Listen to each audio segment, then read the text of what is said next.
Olá, cursistas, tudo bem? Vocês viram no pré-módulo que nós conversamos sobre mapas de aprendizagem e a nossa conversa de hoje é justamente como fazer esses mapas. Como que nós podemos usar esses mapas, essas estratégias metodológicas, que atividades, como construir esse mapa, tanto da sala quanto de cada estudante com deficiência. No nosso caso, são estudantes com deficiência intelectual e deficiência múltipla sensorial. Nós temos algumas etapas para construir esse mapa e é sobre essas etapas que nós vamos conversar agora. É muito importante que vocês se organizem para que possam educar o olhar para as devolutivas dos estudantes. São essas devolutivas que vão indicar a melhor forma de entender quais os estilos, quais as estratégias mentais que os estudantes usam para poder aprender. Compreender isso é fundamental para fazer melhores escolhas. Vamos trabalhar com mapas de aprendizagem?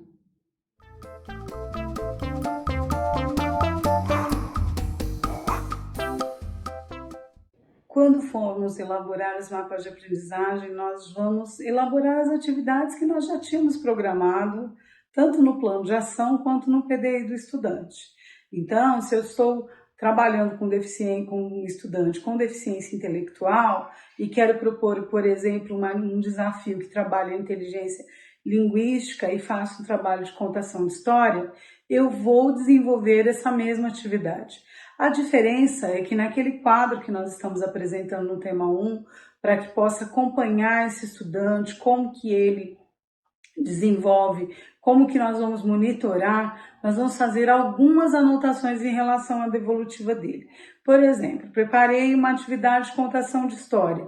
Como foi que esse estudante se envolveu no processo? Ele se interessou pela história? Ele complementou? Depois de contar a história, que você fez o reconto, por exemplo, como que foi a memória dele na devolutiva da história? Ele teve facilidade de lembrar dos personagens? Ele conseguiu saber os nomes dos personagens, o que aconteceu? Consegue dizer, por exemplo, o que aconteceu no começo, no meio e no fim da história? Todas essas anotações, todos esses itens que você vai percebendo, você vai anotar nessa tabela.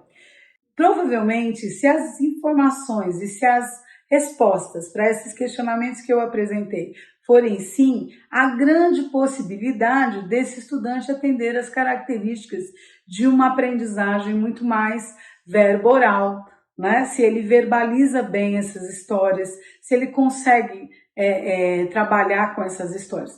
Agora, se na mesma atividade você propôs, por exemplo, que ele sistematize as partes da história, o começo, meio e fim da história, e ele prefere desenhar, ele está dando uma informação muito importante quando ele diz que prefere desenhar ou quando ele desenha mesmo sem te falar. Ele está dando a informação que as referências audiovisuais são muito importantes para ele.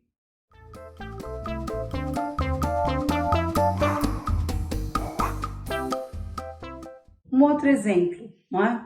Quando alguma situação de jogo, né? Um jogo de palavras, um jogo que trabalha as letras do próprio nome, uma situação em que ele tenha que organizar mentalmente algo, seja o nome dele, seja a sequência de formas geométricas com cores que você demonstrou, qualquer desafio cognitivo que envolva um jogo de sequência grande, pequeno, não é? De cores, de repetir a sequência, que demande de uma elaboração lógico-matemática.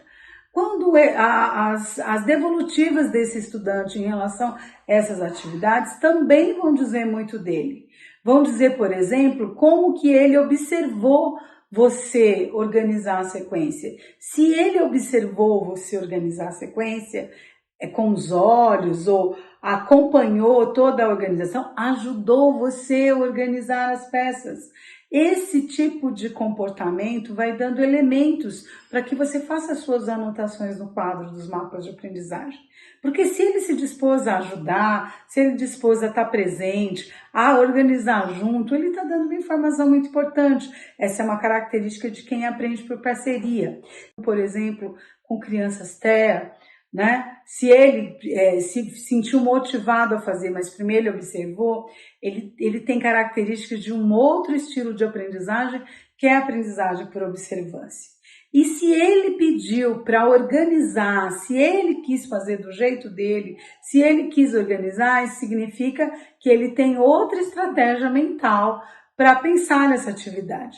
Então, observar essas devolutivas, ou seja, como ele se comportou, ela se comportou no processo.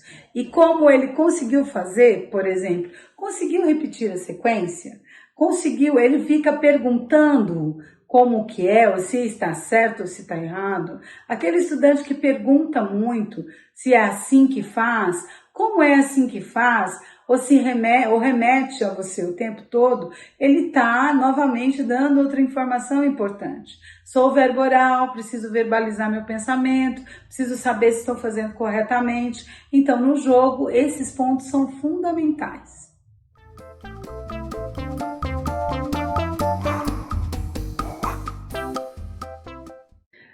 Poderíamos pensar, e as crianças com deficiência múltipla, né? Que dão tão poucas respostas para a gente.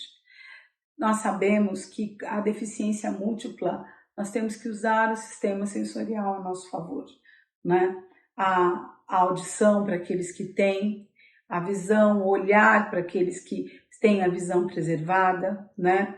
A forma como ele se expressa pela face, né? Se ele não tem a fala preservada, por exemplo, crianças e jovens surdos-cegas, como que é a questão tátil, né, de confirmação, quais são os códigos que foram combinados na comunicação não verbal, é um aperto para o sim, são 2 toques para o não, como que foi organizado, né, esses combinados. Então, primeiro, os combinados são muito importantes, né, e perceber se essa criança está fazendo os combinados. Então, refazer com ela os combinados é fundamental. Então, uma criança surdo-cega vai tatear as fichas, né, de comunicação não verbal, vai perceber a textura dessas fichas, se é mais macia, se é mais áspero,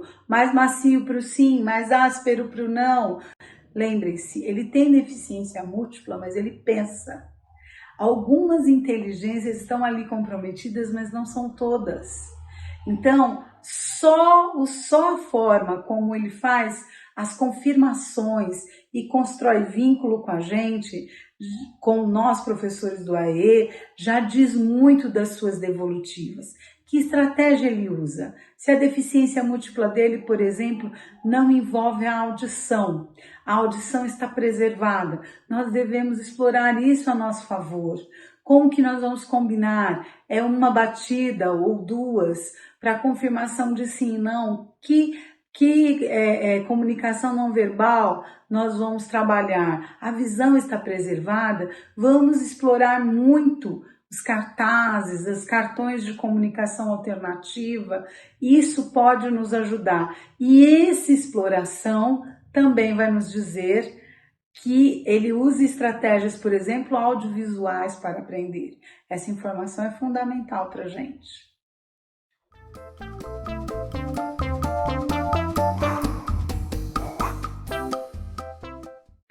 Além das atividades individualizadas, nós temos que pensar nas atividades com outras crianças, com outro estudante. Na sala regular, por exemplo, como que foi desenvolvidas as atividades lá. Então, o professor da sala regular é um parceiro importante também para fazer esse mapa, né? Que atividade, que desafio cognitivo o professor propôs e como foi a devolutiva dele? Como que ele organiza o caderno dele? Ele é monocromático, não gosta de cores, ou é um estudante que gosta muito de cores. E isso também dá muita informação para a gente. Ele tem mais interesse em textos e materiais que vêm com imagens, ou ele não importa com as imagens. O vídeo, o som é que traz mais referências para ele, né? A outra questão é que também no atendimento do AE, criar situações com as próprias crianças do atendimento para que possa criar situações de interação.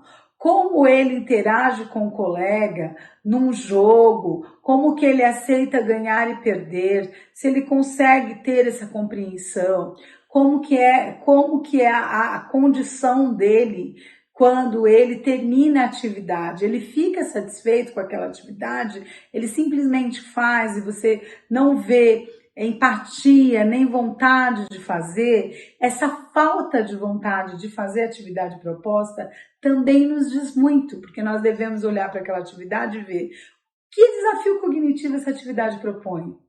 Por que essa apatia?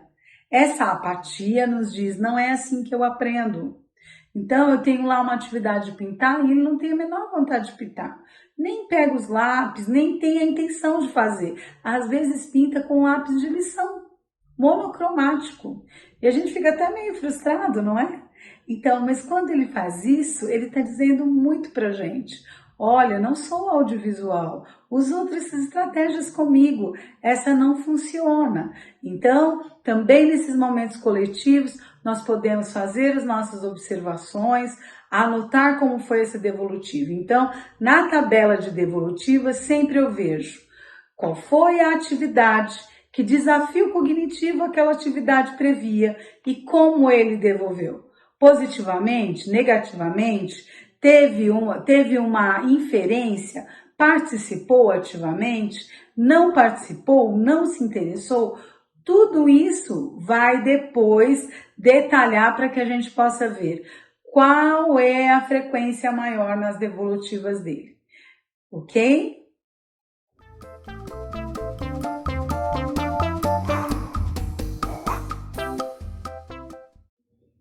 Nós não temos só uma forma de aprender, né? Nós podemos usar duas estratégias, por exemplo, né? Podemos começar por nós. Vocês já têm me acompanhado aí no curso, né, desde o primeiro módulo. Já viram que já estivemos juntos em alguns momentos, em um webinário, até na sala da tutoria mesmo, nos encontros com os tutores. Já perceberam que eu falo bastante, né? Então, a característica verboral é uma estratégia de aprendizagem que eu uso muito. Para preparar essa aula, por exemplo, para conversar com vocês, eu gravei meus áudios, eu elaborei mentalmente o que eu gostaria de dizer para depois fazer. Então, mas eu também sou muito sistêmica, eu também preciso anotar tudo, eu preciso organizar a minha cabeça fazendo um roteiro, um esquema. Então, compreender que muitas vezes não temos só um estilo de aprendizagem, mas não temos os 6 ao mesmo tempo, né? Tem 1, 2 estilos que predominam naquele estudante. Ah, professora, mas por que eu preciso saber disso no atendimento educacional especializado? Para fazer melhores escolhas, para errar menos. Então, na nossa tabela sugerida, faça o teste. Comece agora. Pense, que atividades eu programei no meu plano de ação? Quais desafios cognitivos, que inteligência aquelas atividades potencialmente trabalharia? Como foi a devolutiva do estudante? Isso vai lhe auxiliar muito a futuramente no PDI dele fazer melhores escolhas e trabalhar realmente o desenvolvimento de esquemas mentais das inteligências que essa estudante potencialmente tem, mas com a estratégia que ele usa para aprender. Mapas de aprendizagem nos auxiliam principalmente para isso. Não é para rotular o estudante. Esse é verboral, aquele é sistêmico, aquele é audiovisual. Eu preciso saber disso, a família precisa saber disso. Depois que você já tem toda a questão pacificada, é muito importante que você faça essa devolutiva para a família, porque às vezes para aprender em casa ele também usa essas estratégias e a família precisa saber, porque aí vai poder também auxiliar nesse processo. ok? Nós esperamos que com esse vídeo e com essas sugestões, com as imagens que nós estamos trabalhando, lhe ajude a aprender a fazer mapas. Como é que a gente aprende a fazer mapas, professora Zaira? Fazendo. Bom trabalho, experimente a estratégia e nós estamos aqui para acompanhar o curso com você, colaborar com as suas hipóteses e as suas descobertas e apoiar o seu trabalho no AE. Muito obrigada!